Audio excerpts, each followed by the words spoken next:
mine too, but I think the part I'm going to focus on, and Kevin will focus on a few other things, is our focus this past week was focusing on education and healthcare, and we made sure that we got out on the House side, we got out the compulsory attendance till age 18 or through age 17, as people want to term that.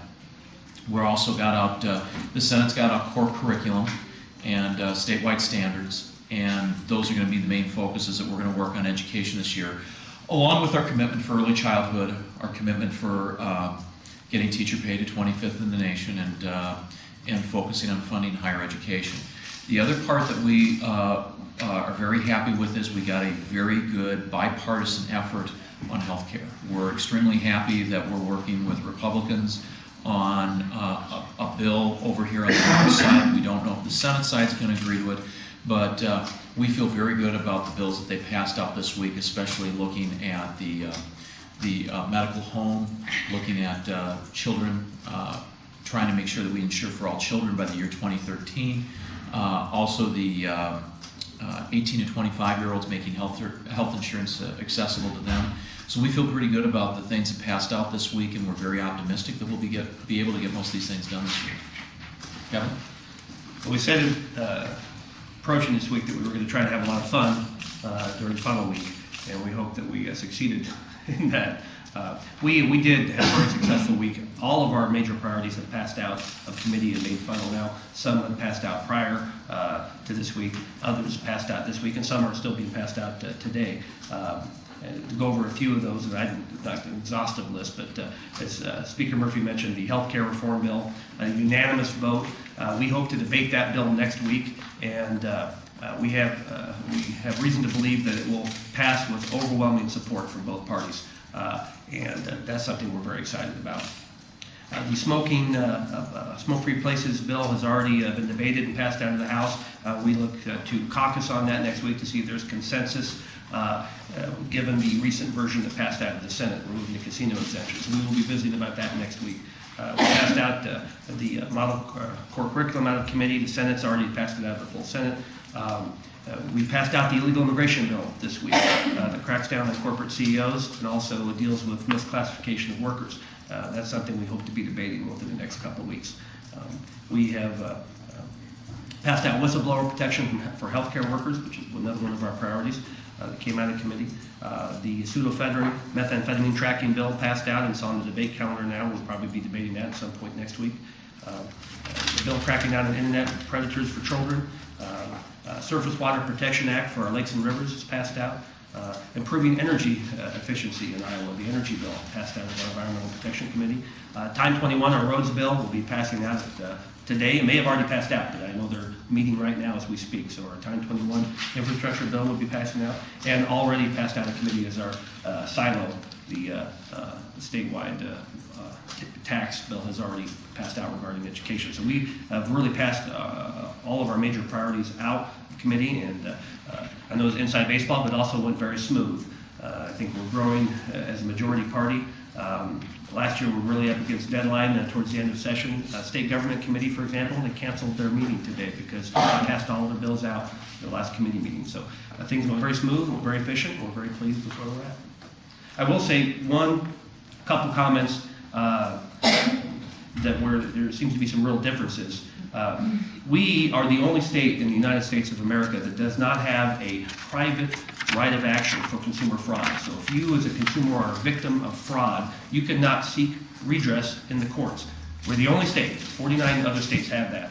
Well, we want to work in a bipartisan fashion to come up with some system to allow us to be that 50th state. So if somebody scams you through sweepstakes or other sorts, if you take your car to a mechanic and they poke a hole in the oil pan, you have some sort of redress other than trying to seek always the Attorney General to represent a group as a class. We said we don't have consensus in committee, so the committee chair of the judiciary said, how about we just pass out a statement of principle and then we work together to try to find some mechanism to make us that 50th state. And so Kurt Swain passed out what's called a shell bill, a statement of principle to then have an opportunity to beat funnel and work on that as we move forward. And they did pass it out. And it says, quote, "It is the intent of the General Assembly to protect consumers in this state from fraud," end quote. Only Walt Dominga joined the Democrats to support that statement.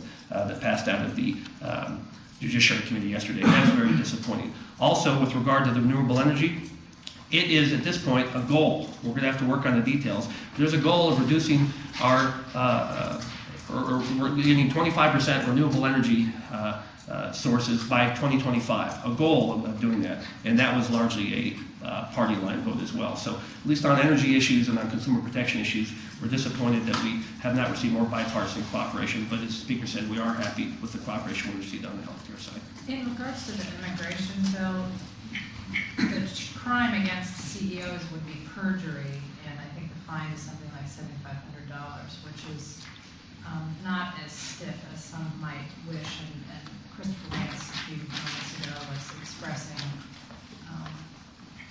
outrage that it wasn't as stiff as originally envisioned.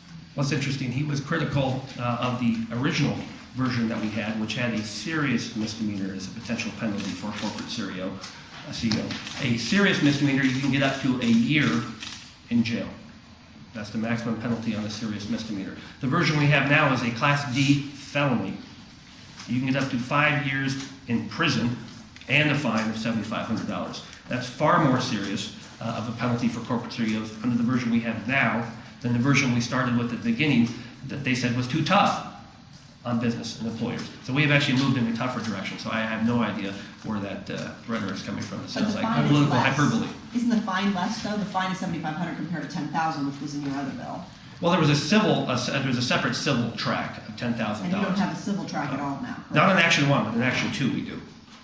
You Action do? 2 of the bill, there is a significant civil remedy. So you mean on the classification? That's correct. And I would just add this, if Christopher will have the opportunity during that debate to increase that penalty if he wants to do that. If he wants to raise the fine back up to $10,000, he may get his wish, but Majority Leader McCarthy is correct. A few weeks ago, they were criticizing it the other way. Now they're criticizing that it's weakening the bill too much. I think putting somebody in prison for 5 years and a $7,500 fine, I think it'll help cut down on perjury.